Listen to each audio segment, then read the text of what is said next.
So ayan no, pupunta po tayo ngayon dito sa Barangay San Pascual dito sa Kulasi. At kung nakikita nyo no, sobrang pangit at sobrang putik po ng daanan dito paakyat sa Barangay San Pascual. Lalo na kapag umuulan ng malakas, hindi po talaga pwedeng daanan itong kanilang kalsada. At bukod no sa maputik at sobrang dulas nga nitong kalsada na paakyat dito sa Barangay San Pascual. So this is not my first time na umakyat dito na ganito yung kalsada. Pero ngayong pagkakataon na ito, so akin po itong nai-document kung paano po at gaano po kapangit itong kalsada na paakyat dito sa Barangay San Pascual. So although na merong mga putol-putol na semento or cemented na kalsada dito, pero halos lahat po ng kalsada na paakyat dito is talagang hindi po siya maganda kasi puro putik at puro madulas pa yung kalsada na paakyat dito, lalo na kapag malakas yung ulan. So dahil po at kailangan naming umakyat dito, so wala po kaming choice kundi akyatin po itong pangit na kalsada papunta po sa barangay ng San Pascual. At yung isa sa pinaka-challenging part na paakyat dito sa Barangay San Pascual is itong one-way na kalsada. So lalo kapag alanganin, so dapat po magbigayan kapag ganito situation. So katulad nitong nakasalubong namin na motorsiklo galing sa taas at iisa nga lang no yung pwedeng dumaan sa kalsada, although na malawak naman yung kalsada, pero motor lang at yun nga lang po yung pwedeng daan ng motor. So maikling kalsada or way lamang po yung pwedeng mong daanan. Kasi kapag nasa gilid ka dumaan, hindi ka po makakadaan, gawa nga ng pangit talaga yung kalsada at madulas. At marahil nagtataka kayo no kung bakit pangit yung kalsada dito at kami ay umakyat. So kailangan naming may resolve na account dito sa taas. So bali yung mode of transportation dito paakyat sa San Pascual is only a motorcycle. Pero pwede naman kapag meron kang 4 wheels or 3 wheels, pwede naman dito.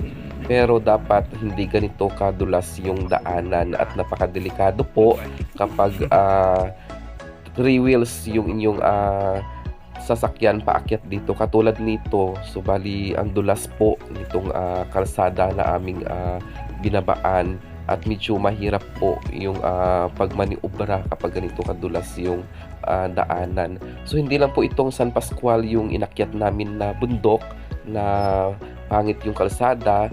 So marami pong mga bundok na aking napuntahan katulad ng Barangay Pitak. So yung kalsada po doon is hindi rin po maganda at ongoing nga yung construction doon. Yun po yung kagandahan doon sa Barangay Pitak kasi ongoing yung construction, tapos napakalawak po ng kalsada na ginagawa ngayon doon sa papuntang Barangay Pitak. So same thing sa ibang mga bundok katulad sa mga Tibiao or Barbasa. So ongoing yung mga construction ng kalsada. So unlike dito sa San Pascual, so may ongoing na construction dito pero hindi po siya nagalaw for almost ilang buwan na punta ko dito. So bali ganun pa rin po, nakatiwangwang pa rin yung projects dito papunta sa Barangay San Pascual. So kung kaya ng mga taga dito na umakyat baba at yun nga, so kaya rin namin napuntahan itong Barangay San Pascual. So bali dito sa Barangay San Pascual, almost 15 minutes yung biyahe mula sa National Highway paakyat dito sa barangay proper nitong Barangay San Pascual. So depende po yun sa inyong bilis ng pagdadrive paakyat dito sa kanilang barangay proper. Pero pag ganito po yung situation ng kalsada, so medyo 15 minutes or 20 minutes po yung biyahe mula sa National Highway. Pero kapag naman po mainit, so medyo okay naman yung kalsada dito. So medyo mabilis yung paakyat dito sa taas. Pero yung problema nga lang kapag ganitong season, lalo na kapag tag-ulan, so medyo mahirap talaga yung daanan at kailangan mong mag-ingat kasi baka tayo ay madulas or masimplang kapag tayo ay hindi nag-ingat. So kagaya nitong kalsada na to, paahon siya, tapos maliit lang o kakaunti lang yung daanan, medyo lubak-lubak pa po itong daanan na to dito sa area na yan na malapit na lang sana ito sa kanilang barangay proper. At dito nga no, medyo pangit talaga itong kalsada dito. So sana magawan ito ng paraan at mabigyan ito ng budget or mapagawa ito ng ating kinaukulan para naman sa ikabubuti ng mga mamamayan dito sa Barangay San Pascual. So actually, yung taga Barangay San Pascual, yung mga product nila dito is yung mga native na products katulad ng swali at yung iba pang made of bamboos na product mula dito sa Barangay San Pascual. At during nga no, dito na pumunta kami ng Barangay San Pascual, so dito sa isang bahay na aming pinuntahan, yung kapitbahay nitong aming client, at na-interview ko nga dito yung isa sa kanyang tsuhin at kung ano or paano ginagawa itong swali na kanilang product dito sa Barangay San Pascual. At sobrang meticuloso nga no yung paggawa nitong swali at napakahirap mula sa paggapas ng kawayan tapos hanggang sa buhat nitong mga kawayan na dadalhin dito sa kanilang bahay. Tapos yung gagawin pa nila is isa-isahin pa nila yun na bibiakin, tapos ipaprocess nila yun katulad nitong ginagawa ni kuya.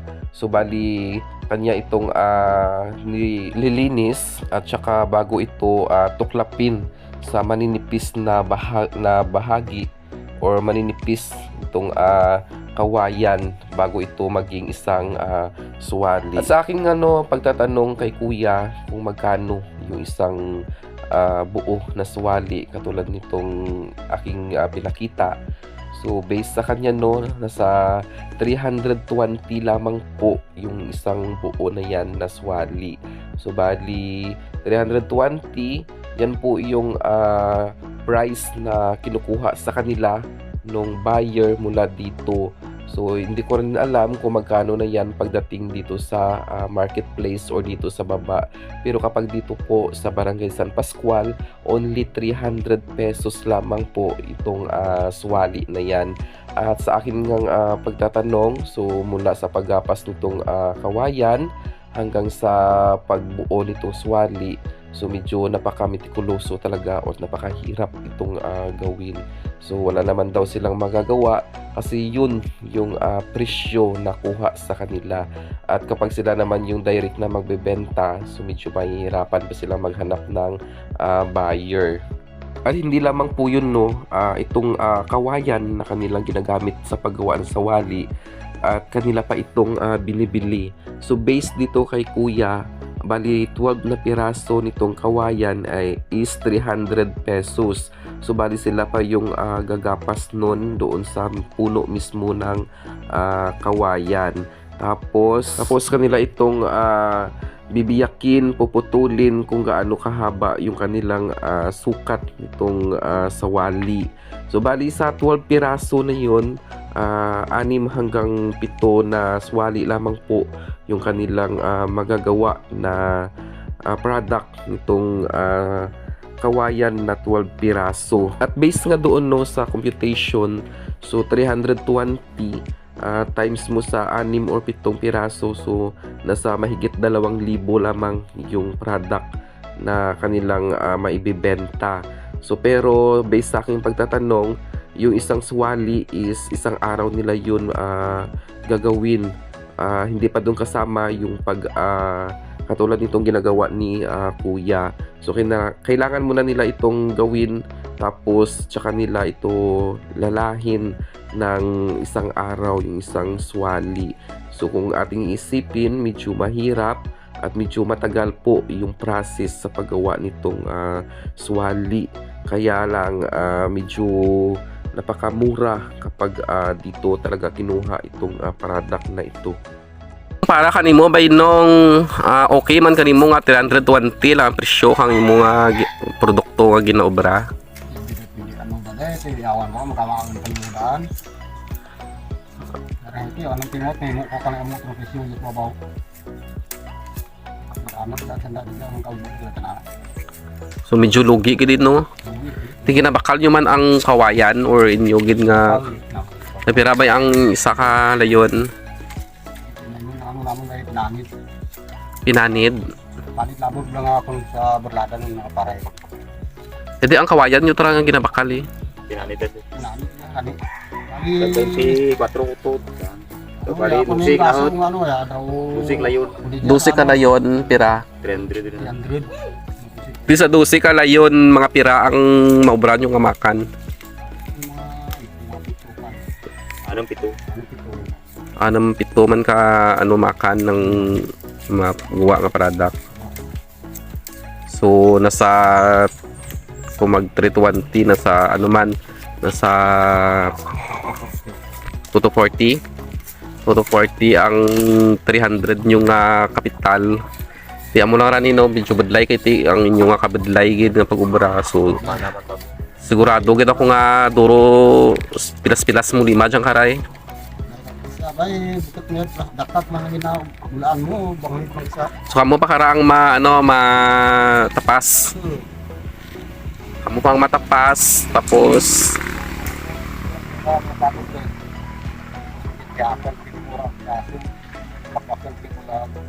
so dapat hindi ra tana magbuhay no. Ay kung magbuhay hindi ra tana mabakbak. Mabakbak ang buhay mo kabay. So okay lang nga nag-agata na rito nga nakahanging. Hindi lang nga na ano ron na bakbak rin tana. Pero pag nag-uga rin tana, badlay rin tana ibakbakan. So dapat habang basa pa tana or wala pa tana nag-uga, bakbak rin tana. Kaya ang lima mo kara mo lang rin no, puro pilas gid. Hindi ang redya mo nga ano lima. Nura man. Sanay naman guro kamo mong no.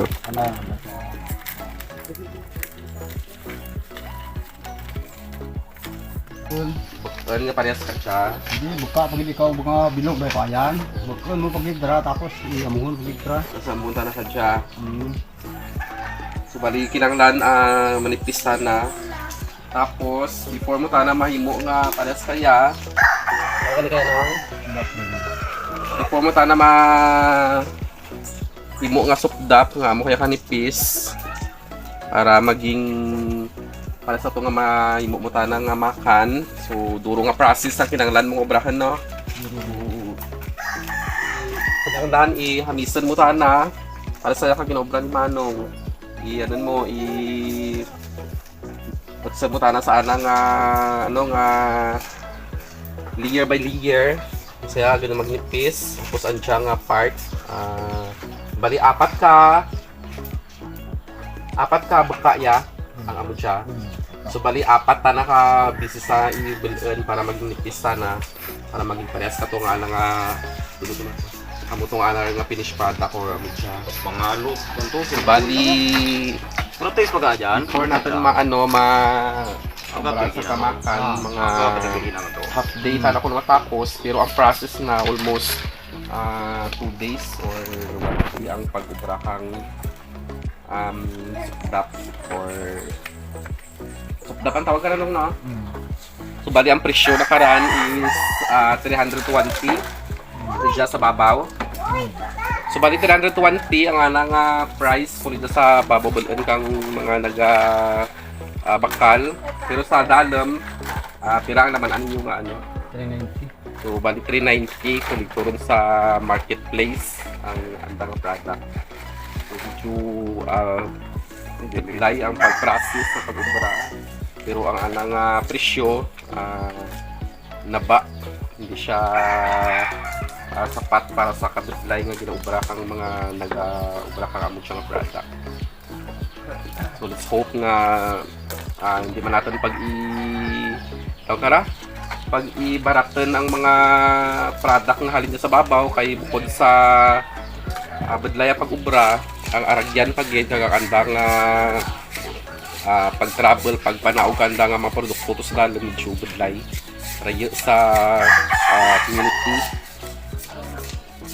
So amo lang ra.